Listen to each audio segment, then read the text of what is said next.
Assalomu alaykum. Hurmatli o'quvchilar, bugungi darsimizda biz Murphy Cook kitobining 4-chi, shu 4th edition kitobining 25-unitini boshlaymiz. Bugungi darsimizda when bilan if bog'lovchi deylik. Mana shu bog'lovchilarni qachon ishlatilishini ko'rib chiqamiz. Va hop, mana bu misolga qarasak, qarang, mana bu bola qiz boladan so'rayapti. Will you phone me tomorrow? Menga ertaga telefon qilasanmi? desa, javobda yes, I'll phone you when I get home from work. Senga telefon qilaman ishdan uyga qaytganimda. Ko'rdinglarmi? Bu gap ikki qismga bo'lingan. I'll phone you mana bu bitta qism, ya'ni men senga telefon qilaman. When I get home from work bu ikkinchi qismi. Demak, asosiy qismida mana bu men senga telefon qilishim, when bog'lovchi qo'yilganda men uyga qaytganimda. Asosiy gap I'll phone you bo'ladi-da. Senga telefon qilaman asosiy gap. Qachon? Mana bu when I get home. Bu shart, bu shartli gap deylik. Bu yoki boshqacha qilib aytganda, mana buni mustaqil gap desak, mustaqil gap, ya'ni men senga telefon qilaman, lekin shartlida, mana bu shartga, mana bu shart bo'lsagina telefon qilaman. Men uyga borganimda telefon qilaman. Hozir qila olmayman senga. Uyga borib telefon qilaman. Ya'ni mana bu I'll phone asosiy qism bo'ldi. When I get home ikkinchi darajali gap bo'ldi bu yerda. Ergashli gap bo'ldimi, shunaqa deymizmi? O'zbek tilida ham o'z an'analari bor, terminlari. Mayli, lekin bunda muhim emas. Bitta asosiysi shu, qachon to'g'ri ishlashni bilsalaring. Hozircha mana shu muhim. Bu yerda o'rganadigan narsa, bitta eng anaqa muhim narsa bor. Mana bu when ishlatilgan gapda will qo'ymaysizlar, okay? Zamonlaring kelajakda bo'lmasligi kerak. Zamon hozirgi zamonda present simple ishlatish kerak. When, misol uchun, I will tell you when you come back home. Sen uyga qaytganingda telefon qil, senga aytaman. I will tell you, senga aytaman. When you come back home. Sen uyga qaytganingda. Mana shu when you come back home sharti. I will tell you asosiy gap bo'ldi bu yerda. Bitta misolga qaraymiz yana. We will go out when it stops raining. Qaranglar. Biz mana will go out bu asosiy gap. When it stops raining bu qaram gap deylik yoki ergash gap deylik. Mana when it stops raining, ya'ni yomg'ir yog'ishni to'xtaganda biz ko'chaga chiqamiz. Okay? Will go out asosiy gap bo'ldi. Bu shartda yomg'ir yog'ishni to'xtasa chiqamiz, agar to'xtamasa chiqmaymiz-da, demak. Agar sizlar bu yerda whenli gapda, when bor gapda it will stop desalar xato ekan. Men itdan keyin future simple ishlatilmaydi. Bu xato hisoblanadi. Present simple ishlash kerak faqat. When you are in London again, Londonga kelganlaringda, come and see us. Kelib bizni ko'rib ket demoqchi. Ya'ni when you will be in London demanglar. When ishlatgan gaplaringda will qo'ymanglar, bu xato. Shuni eslab qo'yinglar. Misol uchun bolalar, yosh bolaga aytasizlar, yosh boladan so'rayapti mana. What do you want to be when you grow up? Sen katta bo'lganingda kim bo'lmoqchisan demoqchi. Qarang, when you will grow up emasda, when you grow up bo'ladi. Mana shu joyga e'tibor berasizlar. Faqat when demas ekan, mana bu qaylar while davomida, before, oldin, after, keyin, as soon as, bilanoq, until gacha, till gacha. Bulardan keyin ham o'sha zamon present simple da bo'lishi kerak. Mana shu bog'lovchilar ishtirok etgan gap present simple da bo'lishi kerak. What are you going to do while I'm away? While I'm away. Ya'ni men yo'qligimda nima qilmoqchisan? Ko'rdinglarmi? While I will be away emasda, while I'm away. Yoki I will probably go back home on Sunday. Yakshanba kuni men uyga ketsam kerak. Before I go, ketishimdan oldin, I would like to visit the museum. Muzeyni ko'rmoqchiman. Before I will go emasda, before I go, I would like to visit the museum. Wait here until I come back. Until dan keyin yoki till dan keyin present simple kelgan bu yerda. Ya'ni till I will come back desalar xato bo'lar ekan. Tushundingmi? When va mana bu bog'lovchilar ishtirok etgan gaplar present simple bo'lishi kerak. Okay? Endi bu yerda present perfect ham ishlatsak bo'lar ekan. Mana when, after, until, as soon as dan keyin present perfectly gap ham ishlatsak bo'lar ekan. Misol uchun, can I borrow that book when you have finished with it? Kitobingni olib tursam bo'ladimi? Sen uni tugatganingdan keyin, qaranglar, buni qilib bo'lgandan keyin demoqchi bo'lsalaring, present perfect qo'ysa bo'lar ekan. Mana can I borrow that book? Ana kitobni olib tursam bo'ladimi? When you have finished with it. Sizlar misol uchun bu yerda can I borrow that book when you are finished with it desalar ham to'g'ri, aslida xato emas. Demak, bu yerda present perfect qo'ysa bo'lar ekan, lekin bitta harakat keyingi harakatdan keyin bo'lishi kerak-da. Qarang, don't say anything while Ian is here. Ian, mana while ni ko'rdik. Ian she'rdaligida unga hech nima dema. Ya'ni while will be here desalar xato. When Ian will be here desalar xato. Present simple. Wait until he has gone. Qaranglar, uni ketgunicha kutib tur, ya'ni u ketgandan keyin qilasan demoqchi. Ketishni kutib tur demoqchi. Ko'rdingizmi? Present perfect ishlatsa ham bo'lar ekan. Lekin mana boya aytganimdek, present perfect ishlatish uchun bitta harakat ikkinchi harakatdan oldin tugagan bo'lishi kerak ekan. Agar ikkita harakat bir vaqt o'zida bo'lsa, present perfect qo'yish xato ekan. Misol uchun, when I have phoned Kate, we can have dinner. We can have dinner. Ya'ni men Kate'ga telefon qilib bo'lgandan keyin biz ovqatlanishimiz mumkin demoqchi. Ko'rdingizmi? Ya'ni bitta harakat bu harakat bo'lishdan oldin bu harakat bo'lishi kerak ekan. Mana birinchi men Kate'ga telefon qilaman, keyin biz ovqatlanamiz. Agar ikkalasi bir vaqtda sodir bo'lsa, present perfect qo'yish xato ekan. Misol uchun, when I phone Kate bo'lish kerak. Men Kate'ga telefon qilganimda, I will ask her about the party. Partiya haqida so'rayman dedi o'sha. When I have phoned Kate, I will ask her about the party. Bu tushmayapti. Mantiqan ham to'g'ri kelmayapti. Ya'ni telefon qilgan paytimda men undan so'rayman demoqchi-da. Endi mana as soon as degani bilan ham present perfect qo'ysam bo'lar ekan. Oddiy present simple ishlatsam bo'lar ekan. Misol uchun qayli, I will come as soon as I finish. Ya'ni tugatishim bilanoq kelaman. Ko'rdingizmi? Mana I will come asosiy gap bo'lsa, as soon as I finish bu ergash gap. Ya'ni shunga mana as soon as I finish bu I will come ga I will come mana as soon as I finish ga bog'liq. Deylik. I will come as soon as I have finished desam bo'lar ekan. Ko'rasizlar, mana shu holatda present simple yoki present perfect ishlatsa bo'lar ekan. You will feel better after you have something to eat. After you have something to eat. Present simple olingan. Sen o'zing yaxshi qilasan, bir nima yegandan keyin. Yoki you will feel better after you have had something to eat. Eslangda mana you have had bu present perfect. Mana you have, mana had. Had bu have fe'lining uchinchi ko'rinishi. Endi if dan keyin present simple ishlash. Demak, if ham when ga o'xshagan ifli gapda present simple ishlash. If dan keyin will qo'ymaylar. We normally use the present simple. If I say, "Hop, it's raining hard," qattiq yomg'ir yog'yapti. We will get wet if we go out. Agar biz ko'chaga chiqsak, ho'l bo'lib qolamiz. Ko'rdingizmi? We will get wet if we go out. If dan keyin present simple da keldi mana fe'limiz. If we will desalaring xato. If we get out. Bo'ldi. I will be hungry if it happens again. Bu agar yana sodir bo'lsa, men och qolib qolaman. Ko'rdingizmi? I will be ni bu mustaqil gapga qo'yganda ifli gapda present simple olingan. If it will happen again desalar xato. Hurry up, shoshil.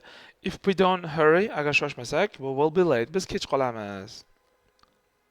Ko'rdingizmi? If we won't hurry desalar xato. If dan keyin will kelmaydi. Endi qachon when qo'yishimiz kerak, qachon if qo'yishimiz kerak. Odamlar, agar sodir bo'lish ehtimoli kuchliroq bo'lsa yoki sodir bo'lish ehtimoliga ishonsalaring, bu bo'lishi aniq bo'lsa, when qo'yinglar. Agar ehtimolli kamroq bo'lsa, bu balki bo'lar, balki bo'lmas bo'lsa, if qo'yasizlar. Misol uchun 95, 97, 98% bo'lishi aniq bo'lsa, when qo'yinglar. 50-50 bo'lsa, if qo'yinglar. Agar yomg'ir to'xtasa, ko'chaga chiqamiz. Demak, men bilmayman, yo to'xtaydi yo to'xtamaydi yomg'ir. Shuning uchun we will go out if it stops raining. If qo'ydim, ko'rdingizmi? Chunki bilmayman, balki to'xtar, balki to'xtamas. Lekin when da o'zi aniq bilaman. I will give you the money when I get my salary. Ya'ni, men senga pulingni beraman oylik olganimda. Oylik olishim aniq. Shu oylik olay beraman demak. O'shanda when ishlataman. Tushunarli? Ehtimol sodir bo'lish ehtimoli katta bo'lsa when, agar 50-50 bo'lsa if qo'yasizlar. Mana sure yozib qo'ydi. We use when for things which are sure to happen. Voqealar bo'lishi aniq bo'lgan narsalarga when ishlatar ekanmiz. When I go out, ko'chaga chiqqanimda, I will get some bread. Non olib kelaman uyga dedi. Ko'rdingizmi? Bo'lishi aniq. Lekin ifda aniq emas. Possibly happen debdi mana. Bu yo bo'ladi yo bo'lmaydi. I might go out later. Men keyin ko'chaga chiqishim mumkin. Ko'rdingizmi? Mumkin. I might go out later. Ko'chaga chiqishim mumkin. If I go out, agar ko'chaga chiqsam, I will get some bread. Non olib kelaman. Lekin bu aniq emas. Chiqishim chiqmasligim. If it is raining this evening, agar bu kecha yomg'ir yog'sa, I won't go out. Ko'chaga chiqmayman. Chunki aniq bilmayman, yog'ishi mumkin, yog'masligi mumkin. When'ni qachon qo'yaman? Aniq bo'lsa o'sha narsa when'ni qo'yaman. Okay? Don't worry if I'm late tonight. Agar bugun kechga qolsam, xavotirlanma. Balki vaqtliroq kelarman, balki kech kelaman, anig'ini bilmayman. Okay?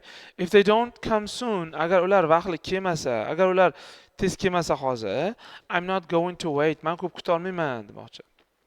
Ya'ni aniq emasda ular, balki kechikib keladi, balki vaqtida keladi. Shu joylar tushunadi. Hozir mashqlarni bajaramiz, yana ham yaxshilab tushunasizlar. Demak, when you are in London again, come and see us. Demak, bu yerga your future yoki future da qo'yish kerak yoki present simple da qo'yish kerak mana buni.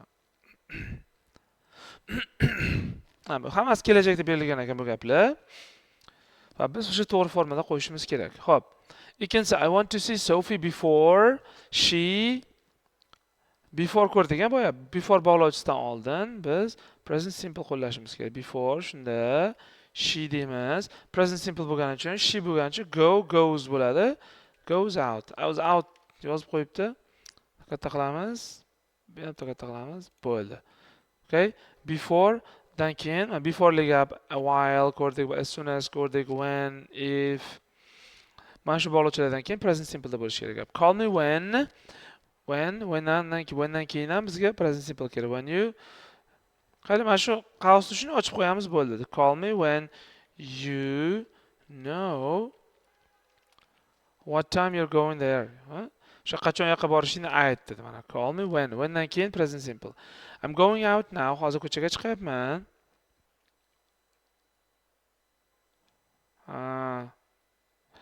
Savol beryapti. Men qaytib kelganda sen uyda bo'lasanmi demoqchi. Savol bo'lgani uchun endi qaranglar, bu ikkita qismi. Bizga asosiy qism bo'lgani uchun biz will deymiz. Will you be present simple future ishlatamiz. Will you be here? Endi when gapda, mana when dan keyin gapda. Endi bu yerda when I get back to present simple ishlatamiz. Okay? Bog'lovchisi bor gapda sizlar present simple deb yozinglar. Boshqa bu asosiy qismini sizlar future simple deb yozinglar. Mana mashq bajarganda. 5. I think everything will be fine, but if dan keyin will qo'ymaymiz. But if there be any problems, any problems ko'plikda bo'lgani uchun if there are any problems bo'ladi. Chunki problems ko'plikda. If there are any problems, men senga telefon qilaman, bo'ptimi dedi qayl. Endi bunda bu gapda will yo'q, shuning uchun I will call you bo'ladi. Okay? Okay? Mana if there are any problems, agar mana buda muammolar bo'lsa, men senga telefon qilaman, maylimi dedi. I will call you bu future da ishlatdik. If li joyini biz present simple da ishlatdik. Okay? Altini ham qilib berasizlarga. We must do something soon. Biz buni nima qilishimiz kerak? Before bu nima bo'lishdan oldin before it be bo'lsa before it to be say it is too late. Bu qism present simple bo'ldi. Chunki before dan oldin present simple ishlatdik. Ya'ni before gapda present simple. Bog'lovchisi bor gaplarda, juda ko'p holatlarda shu present simple ishlatiladi. Bog'lovchisi yo'q joyda future simple ishlatamiz. Yana qayta aytayapman. Xo'p, keyingi mashq o'tamiz. It will stop raining soon, then we will go out. Endi buni biz ikkita gap beribdi alohida, biz buni bitta gapga aylantirishimiz kerak, bog'lovchi qo'yib. We will go out when it stops raining. Xo'p. Ya'ni aniq, o'sha yomg'ir tugashi bilan biz yomg'ir tugasa, yomg'ir to'xtasa, biz ko'chaga chiqamiz. 2. I'll find somewhere to live, then I'll give you my address. Men bu qismini future simple aytamiz. I will give you my address. Mana tepaga qaraymiz.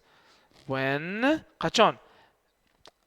When bo'lsa, when gapdan keyin present simple aytishimiz kerak. When I and my will find bo'lsa biz when I find somewhere to live bo'ladi. Okay? O'sha when qismi bo'lgani uchun present simple yozdik. Bu asosiy gap bo'lgani uchun bunda will yozdik. Uchini ham qilib beraman. I will do the shopping. Men bozorlik qilib kelaman. Then I'll come straight back home. Va men to'g'ri uyga qaytaman. Endi men birinchi asosiy gap, men to'g'ri uyga qaytaman. I will come straight back home. To'g'ri uyga degani straight back home qaytaman. After qayla do the shopping. Shopping qilib bo'lgandan keyin demoqchida. Shunda present perfect ishlatsak ham bo'ladi. After I have done the shopping. Men shunchaki men tepadagi gapni present perfect aylantirib, chunki after dan keyin present perfect ishlatsak ham bo'ladi. Okay? Mana after. Men shopping qilib bo'lgandan keyin uyga to'g'ri kelaman demoqchi. Xo'p. 25 ga 3 ga qaraymiz. a friend of yours is going on holiday. Do'sting ta'tilga dam olishga ketyapti. You want to know what she's going to do. U nima qilmoqchi bo'lganini bir so'ramoqchisan va undan so'rayapsan. What are you going to do when you are on holiday? O'sha kanikulda ta'til paytingda nima qilmoqchisan? Ikkinchisi, a friend is visiting you. Do'sting seni do'stimiz bizda mehmon bo'lib turibdi, lekin u ketish kerak yaqinda. She has to go soon, but you would like to show her some pictures. Lekin unga birlikda rasmlar ko'rsatmoqchisan va undan so'raymiz. Do you have time to look at some pictures before ketishingdan oldin birlikda rasmlarga qarashga vaqting bormi demoqchimizda. Do you have time to look at some pictures before you go deymiz. Bo'ldi odamlar. Oddiygina before bo'lgani uchun bu qismni biz before bog'lovchi bo'lgani uchun oddiy present simple ishlatdik, bo'ldi. Okay, uchini ham qilib beraman. You want to sell your car. Mashinani sotmoqchisan. Mark is interested in buying it. Mark qiziqyapti sotib olishga, lekin u hali he hasn't decided, ya'ni qaror qabul qilmadi, sotib olamanmi yo'qmi deb.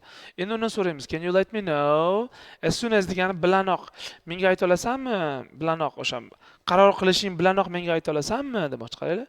Can you let me know as soon as bo'lgandan keyin as soon as you decide desak bo'ladi mana.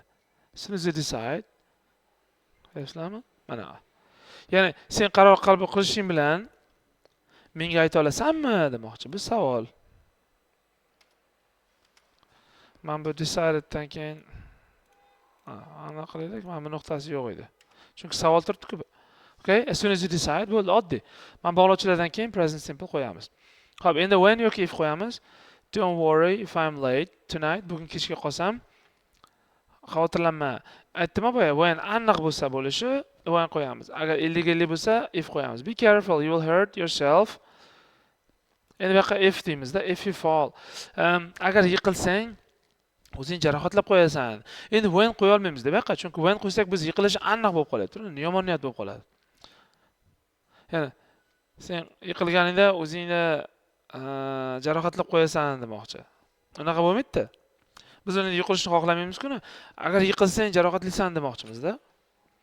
Okay? 3. I'm going to Rome next week. Keyingi hafta men Rimga ketyapman. Demak, ketishi aniq. Men o'sha yerga ketganimda men do'stimni ko'rmoqchiman dedi. Men bu nima qilib qoldi? Tepa qilsin. Xo'p, endi bu yoqqa nima qo'yamiz? Bu yerga biz when qo'yamiz. Chunki Rimga ketishimiz aniq. Rimga ketishimiz aniq-ku, to'g'rimi? Rimga ketganimda, Rimda bo'lganimda, ya'ni u yerda bo'lganimda do'stimni ko'raman. Men bu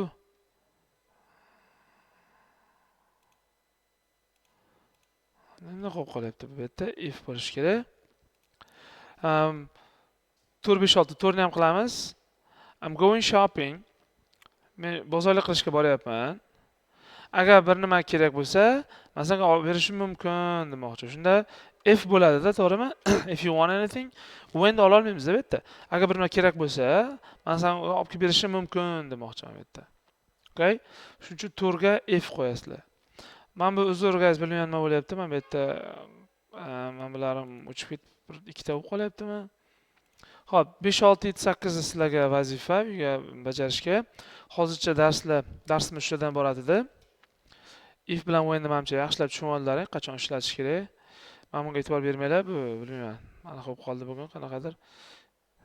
O'zimizda g'alati bo'lib qoldi.